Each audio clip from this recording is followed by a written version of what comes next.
শেখ হাসিনার আইনজীবীকে তো শেখ হাসিনা নিজে নিয়োগ দিতে পারতেন, তিনি সেটা করেননি। তিনি পলাতক ছিলেন, তিনি আইনের প্রতি কোন রকম সম্মান প্রদর্শন করেননি। অ্যামনেস্টি ইন্টারন্যাশনাল এবং হিউম্যান রাইটস ওয়াচের পক্ষ থেকেও একটা কনসার্ন পেশ করা হয়েছে, এবং এই কনসার্নটা প্রথম যেই ডেভিড বার্গম্যানের কনসার্ন, এটা কিন্তু সবাই বলেছে যে ডিফেন্সটা ভালো মতো হয়নি। যাদেরকে মৃত্যুদণ্ড দেওয়া হবে তাদেরকে দেশে ফিরিয়ে আনতে আন্তর্জাতিক কমিউনিটির সহযোগিতা পাওয়াটা একটু কঠিন।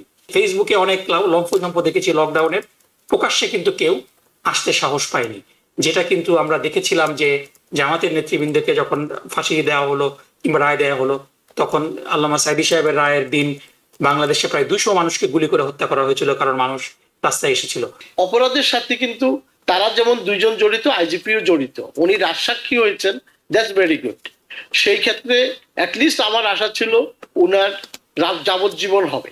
প্রফেসর ডক্টর নাকিবুর রহমান, আমি জানি নিঃসন্দেহে আপনি ডেভিড বার্গম্যানের ভক্ত হওয়ার কথা, যেহেতু জামাতের নেতাদের যখন বিচার চলছিল একটার পর একটা তিনি যখন কেউ কথা বলছিল না, বাংলাদেশে বসেই তিনি সে সম্পর্কে সমালোচনা করে এসেছেন আইসিটির বিচারগুলো নিয়ে, এবং যে বিচারিক ত্রুটিগুলো আছে, বিচ্যুতিগুলো আছে, সেগুলো তিনি ইন্টারন্যাশনালি প্রচার করেছেন। সে ডেভিড বার্গম্যান এখন শেখ হাসিনার যে রায়টি হয়েছে সেটি নিয়ে তিনি প্রমাণগত দুর্বলতা নিয়ে লিখছেন। তিনি বলছেন যে টেলিফোন আলাপের উপর ভিত্তি করে রায়টি দেয়া হয়েছে সেটি যেমন দুর্বল ছিল, তেমনি আসামি পক্ষের আইনজীবী যেটি রাষ্ট্র থেকে শেখ হাসিনার পক্ষে দেওয়া হয়েছিল, তিনি কিংবা বিচারকরাও সেটি যাচাই বাছাই করার মতো, চ্যালেঞ্জ করার মতো দক্ষতা দেখাতে পারেননি। যেটি ঢাকা বিশ্ববিদ্যালয়ের উপাচার্যের সঙ্গে শেখ হাসিনার যে টেলিফোন আলাপটি ছিল, যেখানে তিনি বলছিলেন যে রাজাকারদেরকে যেভাবে ফাঁসি দিয়েছি ছাত্রদেরকেও সেভাবে ফাঁসি দেব, এই ধরনের কথাগুলো বলছিলেন। পুরো আলোচনাটি ডেভিড বার্গম্যানের এই সমালোচনাটিকে আপনি কিভাবে দেখছেন, কিংবা তার যুক্তিগুলো কিভাবে খণ্ডন করতে পারবেন? জি, অবশ্যই ডেভিড বার্গম্যানের প্রতি আমাদের সবারই অনেক সম্মান রয়েছে। তিনি খুবই সাহসী একজন সাংবাদিক, এবং তার যে ওপিনিয়ন, সেই ওপিনিয়নকে আমি ডেফিনেটলি শ্রদ্ধা করি, এবং এই শ্রদ্ধা রেখেই তিনি যে দুইটা বিষয় নিয়ে প্রশ্ন তুলেছেন, এবং তার প্রথম যে প্রশ্নটা, সেই প্রশ্নের ব্যাপারে আমি তার সাথে ডেফিনেটলি একমত যে তার শেখ হাসিনার যিনি আইনজীবী, তিনি অবশ্যই দক্ষতার পরিচয় দিতে পারেননি, এবং এজন্য আমরা কাকে দায়ী করব? শেখ হাসিনার আইনজীবীকে তো শেখ হাসিনা নিজে নিয়োগ দিতে পারতেন, তিনি সেটা করেননি। তিনি পলাতক ছিলেন, তিনি আইনের প্রতি কোন রকম সম্মান প্রদর্শন করেননি। তিনি এই কোর্টটা নিজেই প্রতিষ্ঠিত করেছিলেন, তার নিজের প্রতিষ্ঠিত করা কোর্ট, যেটাকে আন্তর্জাতিক কমিউনিটি সমালোচনা করেছেন, এবং যেই বিষয়গুলো নিয়ে সমালোচনা করা হয়েছিল, যে 4টি বিষয় নিয়ে, সেই সমালোচনাগুলোকে অ্যাড্রেস করে এই কোর্টকে ট্রান্সপারেন্ট করা হয়েছিল।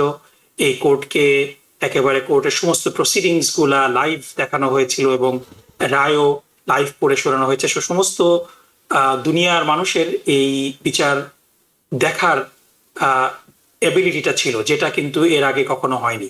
এবং আপনারা দেখবেন যে ডেভিড বার্গম্যান এর আগের যেই বিচারগুলা তার ব্যাপারে প্রতিটি দিনই তিনি অসংখ্য লেখা লিখেছেন, মানে এটা অগণিত অসঙ্গতি। সো সেই অগণিত অসঙ্গতির সাথে যদি দুইটা অসঙ্গতিকে আমরা কম্পেয়ার করি, স্টিল ইট ইজ বলা যেতে পারে যে বাংলাদেশের স্ট্যান্ডার্ডে এটা ডেফিনেটলি একটা বড় মানে প্রোগ্রেস আমি মনে করি।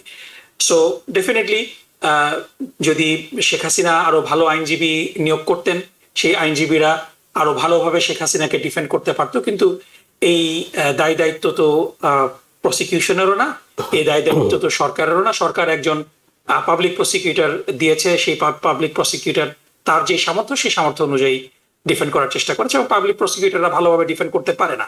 সো এটার জন্য শেখ হাসিনাই দায়ী। দ্বিতীয় যে বিষয়টির অবতারণা করেছেন ডেভিড বার্গম্যান, আমি ডেভিড বার্গম্যানের প্রতি শ্রদ্ধা রেখেই বলবো যে তিনি খুব অবান্তর একটা কথা বলেছেন, বিচারপতিদের দায়িত্ব কিন্তু ইনভেস্টিগেট করা না। এবং এই কাজটাই গত আওয়ামী লীগ আমলে ট্রাইব্যুনাল যেই বিচারিক হত্যাকাণ্ড সংগঠিত করেছে তারা করেছে। অধ্যাপক গোলাম আজম সাহেবের মামলার রায়ে বিচারপতি নিজামুল হক নাসিম বলেছেন যে প্রসিকিউশন টিম অপরাধ প্রমাণ করতে ব্যর্থ হয়েছে, কিন্তু জাতীয় স্বার্থে তিনি নিজে উদ্যোগী হয়ে তিনি মনে করেন যে গোলাম আজম অপরাধী। সো বিচারকের দায়িত্ব তো নিজের থেকে ইনভেস্টিগেট করা না, বিচারকের দায়িত্ব প্রসিকিউশন যে ডিফেন্স করেছে এবং ডিফেন্স অ্যাটর্নি যে প্রসিকিউশন যে প্রমাণাদি উত্থাপন করেছে, ডিফেন্স সেটা খণ্ডন করতে পারলো কি পারলো না। বিচারপতির দায়িত্ব হলো যে উপস্থাপিত তথ্য প্রমাণের ভিত্তিতে একটা জাজমেন্ট দেওয়া। তার তো নিজের ক্যাপাসিটি নেই যে তিনি গিয়ে তদন্ত করবেন। সো এখানে ডেভিড বার্গম্যানের কি কারণে মনে হলো যে এই এভিডেন্সটা এনাফ না, তিনি পরিষ্কার তৎকালীন ঢাকা বিশ্ববিদ্যালয়ের ভিসিকে ধমক দিচ্ছেন, বলছেন যে এই ছেলেদেরকে মানে এই ছেলেদেরকে রাজাকারদেরকে যেমন ফাঁসি দেওয়া হয়েছে এদেরকেও ফাঁসি দেওয়া হবে। সো এটা তো প্রচ্ছন্ন হুমকি, এবং এটা যদি সেই পুলিশ এক্সিকিউট না করতো, ছাত্রলীগ এক্সিকিউট না করতো, মানে তাহলে পরে এটাকে আমরা শুধু কথাই ধরে নিই। বার্গম্যান বলছিলেন যে, বার্গম্যান এই উদাহরণটাকে টেনে বলছিলেন যে যেহেতু রাজাকারদেরকে, অর্থাৎ উনি যাদেরকে মেইন করেছেন জামায়াতের নেতাদেরকে বিচারিক প্রক্রিয়া আসলে ফাঁসি দেওয়া হয়েছে, গুলি করে তো আর মারা হয়নি, সেক্ষেত্রে বার্গম্যান মনে করছেন এদেরকে হয়তো বিচারিক প্রক্রিয়া, কিন্তু তিনি তো হাজার হাজার ছাত্রকে তো অ্যারেস্ট করে বিচার করে ফাঁসি দেওয়ার সুযোগ ছিল না। বরং এটার সাথে জিনিসটা হলো যে এটা একটা এভিডেন্স, এর সাথে সাথে তিনি তার যিনি পুলিশ প্রধান তাকে ফোন করে বলেছেন লেথাল উইপেন ব্যবহার করতে, এবং স্পেসিফিক। সো 5টা charge. So again David Bergman opinion দিয়েছেন, দ্যাটস ফাইন। সাথে সাথে আমরা দেখেছি যে অ্যামনেস্টি ইন্টারন্যাশনাল এবং হিউম্যান রাইটস ওয়াচের পক্ষ থেকেও একটা কনসার্ন পেশ করা হয়েছে, এবং এই কনসার্নটা প্রথম যেই ডেভিড বার্গম্যানের কনসার্ন, এটা কিন্তু সবাই বলেছে যে ডিফেন্সটা ভালো মতো হয়নি। সো পয়েন্ট ওয়েল টেকেন, হ্যাঁ ডিফেন্স ভালো মতো হয়নি, আমরাও স্বীকার করছি, কিন্তু ডিফেন্স ভালো করার দায়িত্ব তো ছিল শেখ হাসিনার, তিনি সেই দায়িত্ব পালন করেননি। এটা নাম্বার 1।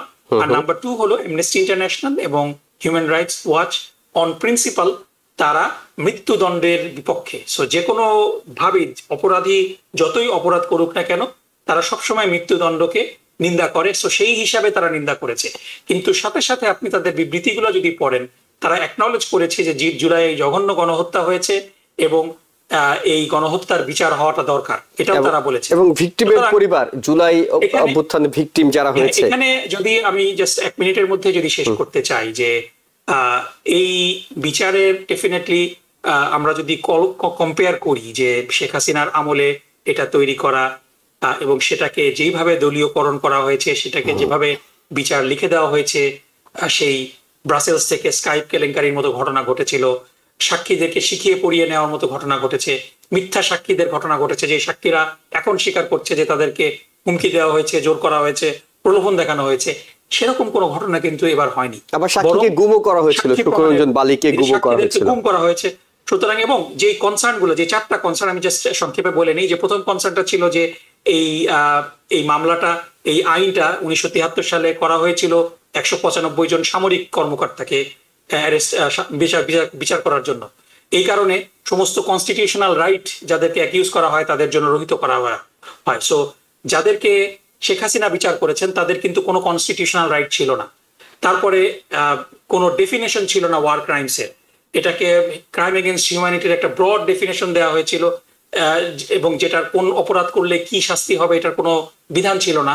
এবং যেই ব্যক্তিরা সারা জীবন যাদেরকে বিচার করছে তাদের ফাঁসির দাবি করেছে, তাদেরকে বিচার করতে দেওয়া হয়েছে, সুতরাং তাদেরকে একেবারে আনলিমিটেড ক্ষমতা দিয়ে দেওয়া হয়েছিল।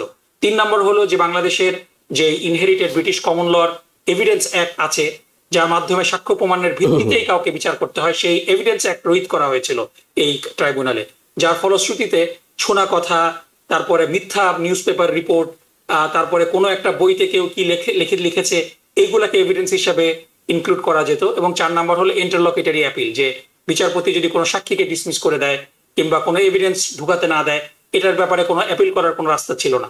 সো এই 4টা যে ইন্টারন্যাশনাল কমিউনিটির কনসার্ন, এটা কিন্তু এই নতুন করে যেই রিফর্ম করা হয়েছিল আইসিটি কিন্তু আন্তর্জাতিক মানবাধিকার সংস্থাগুলোর সাথে কথা বলে তাদের রিকমেন্ডেশন অনুযায়ী কিন্তু চেঞ্জ করেছে নিজেদেরকে। সুতরাং ওই কনসার্নগুলো এখন নেই।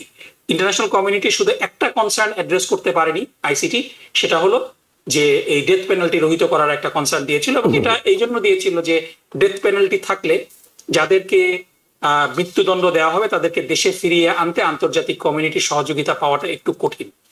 কিন্তু আমরা তারপরেও দেখেছি যে ইউরোপিয়ান ইউনিয়নের কোনো দেশে কিন্তু এখন ডেথ পেনাল্টি নাই। সেই ইউরোপিয়ান দেশগুলো থেকে কোনো বিবৃতি আসেনি। Even human rights watch, amnesty international যে বিবৃতিটা দিয়েছে এটা একেবারে স্ট্রাকচার্ড বিবৃতি, কারণ তারা ডেথ পেনাল্টি অপোজ করে। ইভেন ইন্ডিয়া থেকেও যে বিবৃতিটা এসেছে সেটা কিন্তু তারা বলেছে যে তারা দে আর টেকিং এ নোটিস, তারা কিন্তু নিন্দা করেনি। সুতরাং আমরা পরিষ্কারভাবে দেখতে পাচ্ছি যে আন্তর্জাতিক কমিউনিটি এই রায়কে এন্ডোর্স করছে এবং আন্তর্জাতিকভাবে আওয়ামী লীগ বন্ধুহীন হয়ে পড়ছে। ইভেন বাংলাদেশেও আওয়ামী লীগ কেউ কিন্তু এই রায়ের বিরুদ্ধে প্রকাশ্যে, ফেসবুকে অনেক লম্ফ দেখেছি লকডাউনের, প্রকাশ্যে কিন্তু কেউ আসতে সাহস পায়নি। যেটা কিন্তু আমরা দেখেছিলাম যে জামাতের নেতৃবৃন্দকে যখন ফাঁসি দেওয়া হলো কিংবা রায় দেওয়া হলো, তখন আল্লামা সাইদি সাহেবের রায়ের দিন বাংলাদেশে প্রায় 200 মানুষকে গুলি করে হত্যা করা হয়েছিল, কারণ মানুষ রাস্তায় এসেছিল। সো সেরকম কোনো কিছু কিন্তু আমরা দেখছি না। সো এই রায়ের মাধ্যমে এটাও প্রমাণ হলো যে আওয়ামী লীগের সত্যিকার অর্থে জনপ্রিয়তা একেবারে শূন্যের কোঠায়। তাদের প্রতি মানুষের যে শ্রদ্ধা কিংবা সম্মান কিংবা সমর্থন, এটাও একেবারে নিম্নগামী এবং আন্তর্জাতিকভাবে। স্টেট ডিপার্টমেন্টের কোনো বিবৃতি কি দেখেছিলেন এই বিষয়ে? আমার চোখে পড়েনি, নাকি বরং আপনি কি দেখেছেন? মানে আমেরিকান স্টেট ডিপার্টমেন্ট কোনো বিবৃতি দিয়েছে কিনা? আমেরিকান স্টেট ডিপার্টমেন্ট এই বিষয়ে কোনো বক্তব্য দেয়নি, ইউরোপিয়ান ইউনিয়ন কোনো বক্তব্য দেয়নি। শুধুমাত্র একটি মাত্র সরকার বক্তব্য দিয়েছে, সেটা হলো ভারত সরকার। তারা কনস্ট্রাকটিভলি বিষয়টি দেখছে, বলল দেখছে, কন্ডেম মানে কনসার্ন প্রকাশ করেছে শুধু amnesty international, international crisis group এবং হিউম্যান রাইটস ওয়াচ। এবং তারা মূলত কনসার্ন প্রকাশ করেছে মৃত্যুদণ্ডের বিষয়টি নিয়ে। এটা বললাম যে ডেথ সেন্টেন্স তারা পছন্দ করে না, এবং শেখ হাসিনার আত্মপক্ষ সমর্থনের জন্য যে আইনজীবী নিয়োগ দেওয়া হয়েছিল সেই আইনজীবীটা অত ভালো ছিল না। সো এই দুইটা বিষয়, এবং এই দুইটা definitely well taken, concern well taken. জনাবউদ্দিন, আপনি যদি এই বিচার নিয়ে আপনার কোনো বিশ্লেষণ থাকে, অর্থাৎ বিচার দুর্বল ছিল কিনা কিংবা বিচারে কোনো ত্রুটি আপনার চোখে পড়েছে কিনা, পাশাপাশি আপনার কাছে যেটি জানতে চাই সেটি হলো, অনেকেই বলছেন যে এই বিচারে আওয়ামী লীগের সভানেত্রী এখনো দায়িত্বে আছেন শেখ হাসিনা, তাকে ফাঁসিতে ঝুলানো এটি আসলে বাংলাদেশে একটা রাজনৈতিক বিভাজনটাকে অনেক বাড়িয়ে তুলবে, দলগুলোর মধ্যে ভবিষ্যতে হানাহানি মারামারি এবং এই কালচারটা ভবিষ্যতে অব্যাহত থাকলে বাংলাদেশ যে এক হয়ে এগুদের বিষয়টি সেটি বাধাগ্রস্ত হবে। কিন্তু আবার এটাও অনেকে যুক্তি দিচ্ছেন যে যদি বিচারই না হয় তাহলে তো সবাই এরকম মানুষ খুন করতে উৎসাহী হবেন। আপনার বিশ্লেষণটা একটু শুনি। আমার বিশ্লেষণ হচ্ছে, প্রথমত যে বিচারিক যে কোয়ালিটি, আমরা বাংলাদেশে অতীতে এই আন্তর্জাতিক অপরাধ আদালত যেটি 43 বছর আগের ঘটনাকে বিচার করে ফাঁসির কাস্টে ঝুলিয়েছে, এই যে বিষয়টা, আর এই যে বিচারটা হলো, এর মধ্যে তফাৎ হচ্ছে এই ঘটনাটি যেই কারণে শেখ হাসিনাকে এবং আসাদুজ্জামান কামালকে ফাঁসি দেওয়া হলো, এই ঘটনাটি ঘটেছে মাত্র 1.5 বছর আগে, অর্থাৎ অত্যন্ত দপদপে তকতকে ঘটনা। দ্বিতীয় যে বিষয়টি, আগের বিচারগুলোতে কাউকে রাজসাক্ষী হিসাবে পাওয়া যায়নি অথবা চেষ্টাও করা হয়নি, কিন্তু এই বিচারে রাজসাক্ষী হিসাবে ছিল এমন একজন যিনি অর্ডার তালিব করেছেন। অর্থাৎ যখন কোনো রাষ্ট্রপ্রধানকে বিচার করতে হয়, রাষ্ট্রপ্রধান তো আর নিজে গুলি করে না,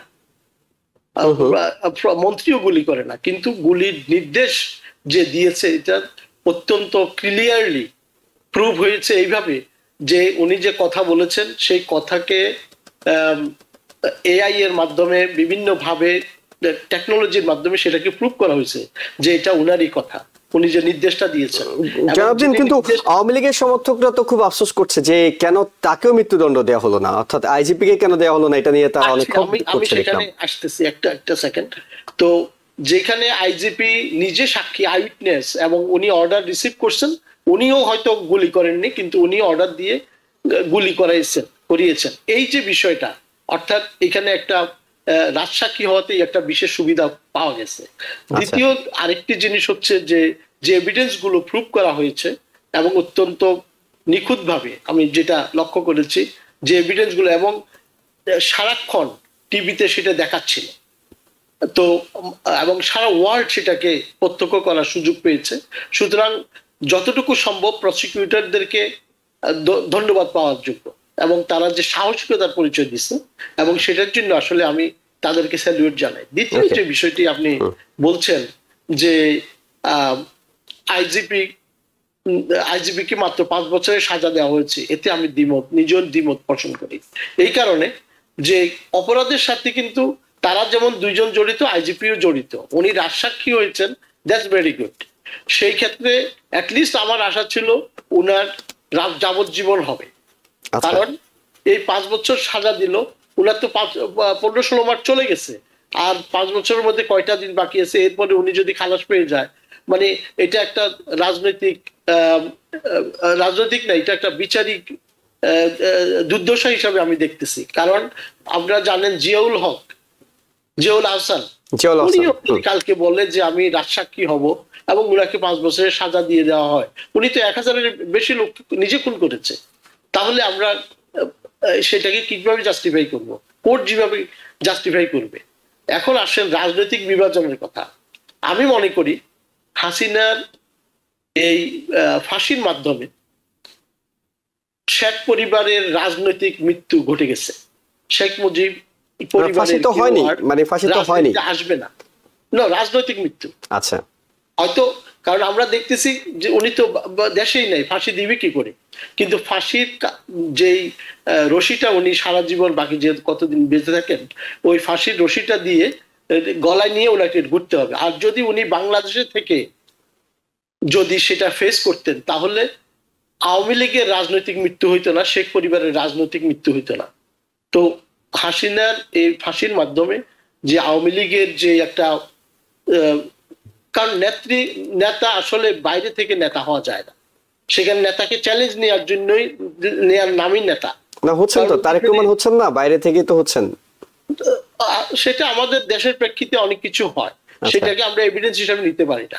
কিন্তু শেখ হাসিনা তো বাংলাদেশে ছিলেন, উনি যদি না যেতেন, খালেদা জিয়া এই ধরনের পরিস্থিতি ফেস করছেন না, উনি তো বাংলাদেশে ছিলেন, উনাকে কখনো তো দেশের বাইরে যেতে হয় নাই বা যাওয়ার জন্য।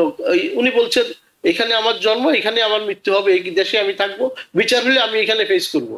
That's call leadership. সো এই যে একদিকে শেখ হাসিনা এতদিন এই দলকে নেতৃত্ব দিল, কিন্তু তার রাজনৈতিক মৃত্যু তো ঘটেছেই, শেখ পরিবারের রাজনৈতিক মৃত্যু ঘটেছে। নিউ ইয়র্ক থেকে সম্প্রচারিত TVN 24 টেলিভিশন বিশ্বজুড়ে বাঙালির কণ্ঠস্বর।